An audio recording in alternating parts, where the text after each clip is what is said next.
As you know, the LHC collides both protons on protons and lead ions on lead ions. And possibly it is good to discuss first the different motivations for these two programs.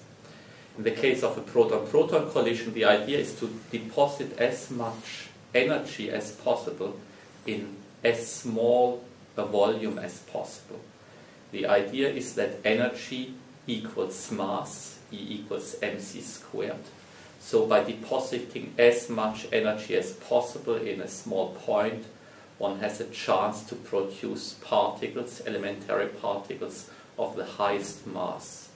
And that has allowed, in fact, over the last 2 years to find first indications for a new, very heavy fundamental particle, a Higgs-like boson.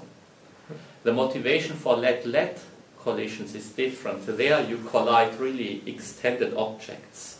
And the idea is to deposit a high energy in a sizable volume so that essentially you start cooking matter in that volume. So you do not want to produce new elementary particles. You want to understand how the elementary particles that you know interact with each other, how they form matter properties. And for that you use lead ions, because lead ions are very extended objects. So now you ask, what have we learned from these two collisions? Well, in one of these lead ion collisions, in a single collision, we produce at the LHC more than 20,000 charged particles. And we can study their debris. And by looking at all these particles, at this particle debris, we learn about how this medium was formed. And in fact, we find, first of all, that there is a medium. All the particles that are produced seem to emerge from a common flow field. And we can go as far as specifying the properties of that fluid that was produced in these collisions. So we have confirmed in particular that this fluid is a much better fluid than water, in the sense that it flows with much less viscosity than water. In addition, we can embed extremely high energetic objects into that fluid, and we can see what happens to these objects, essentially to what extent they can escape that fluid. And what we find is that this fluid is extremely opaque to highly energetic objects. So they don't make it out, or they make it out only by losing a large fraction of their energy. So in the future we think that this stopping of very specific high energy objects in this fluid can help us to learn more about this exceptional matter produced in these collisions. This is a crossbreed between proton-proton and lead-lead collisions. In this case, what you do, you have this extended lead ion, and you collide it with a single proton. So you test the quarks and gluons that are in the incoming lead ion, you test them locally. The reason for that is twofold.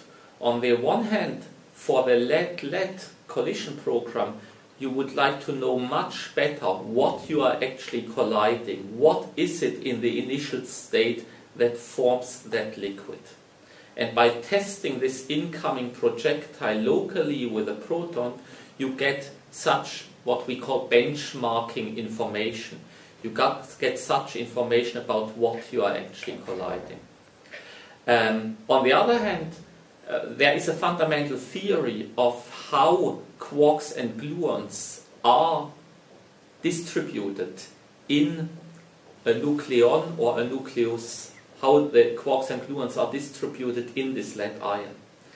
And while we think normally that a lead ion is simply a collection of protons and neutrons, this is not true anymore if we look at the quark and gluon content. The quark and gluons cannot be assigned separately to a particular proton. or a particular neutron, they interact across these protons and neutrons. So we have a specific idea from theory how in a high density incoming system of quarks and gluons these interactions takes place. And by colliding with a proton we can test this fundamental idea, and we expect that there will be a qualitative differences to what has been accessible experimentally so far, and that these qualitative differences come from the fact that these lead ions are extremely densely packed in quarks and gluons. So the high density effects should be visible not only in the matter produced in heavy ions, but they should also be visible in the incoming ion. And that's what we want to learn. So two reasons: the benchmarking for the ion-ion collision program and the study of the partonic distribution inside the incoming ion projectile. So in both cases, in the proton-lead and the lead-lead collision, it is the center of mass energy, so the energy with which we collide these objects, that tell us which dimensions in the collision we can resolve. And what is important is that the dimensions we resolve are much smaller than the system size. And it is in this sense that we talk about material properties. Also, one could say this collision lasts only for 10 to the minus 23 seconds. It sounds like it's gone before we study it. However, the time scales of the processes are much shorter than these 10 to the minus 23 seconds. And it is in this relative sense that we can speak about matter properties. What is the real difference between a lead-lead collision and a proton-lead collision? That in a lead-lead collision, if we produce something in the middle, it has to plow through a large extent of matter before emerging in the vacuum. And it is this matter property that we want to study. While in a proton-lead collision, there is no such matter. It appears directly into the vacuum. So we can study what was produced without matter and compare it with the matter effects that we had in lead-lead collisions. And it is this difference that sharpens our understanding about the matter properties produced in lead-lead collisions.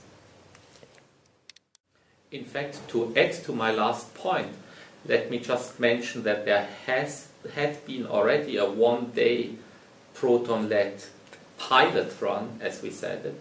There are some first data, in particular the ALICE collaboration has made one publication of what is called a nuclear modification factor, and as this name says, this is a factor that characterizes the modification in a proton-nucleus collision compared to an equivalent number of proton-proton collisions.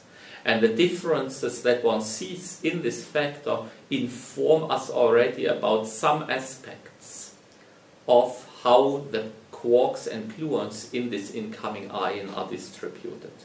So this was a very short run, and we expect to learn much more from more data, but in some sense these first data are already a proof of principle that the information I mentioned can indeed be extracted from proton-lead collision.